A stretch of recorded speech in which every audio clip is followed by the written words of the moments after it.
India میں پٹاخوں کی factory میں دھماکے سے 11 افراد ہلاک، 35 زخمی۔ انڈیا کی ریاست تامل ناڈو میں پٹاخے بنانے والی ایک فیکٹری میں دھماکے سے 11 افراد ہلاک اور 36 زخمی ہو گئے ہیں۔ انڈیا میڈیا کے مطابق یہ حادثہ تامل ناڈو کے ورد نگر میں پیش آیا۔ پولیس کے مطابق یہ دھماکہ دن کو 1:30 بجے اس وقت ہوا جب فیکٹری ملازمین کیمیکل کو مکس کر رہے تھے۔ خبر رساں ادارے پی ٹی آئی کے مطابق آگ پر قابو پانے کے لیے 10 فائر ٹینڈر یونٹس نے حصہ لیا۔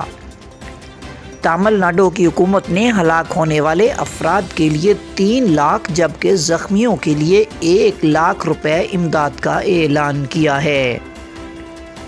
وزیر اعظم نریندر مودی نے دھماکے پر افسوس کا اظہار کیا ہے۔ نریندر مودی نے اپنی ایک ٹویٹ میں کہا، امید ہے زخمی ہونے والے افراد جلد صحت یاب ہوں گے۔ حکام متاثرہ افراد کی مدد کرنے کے لیے کام کر رہے ہیں۔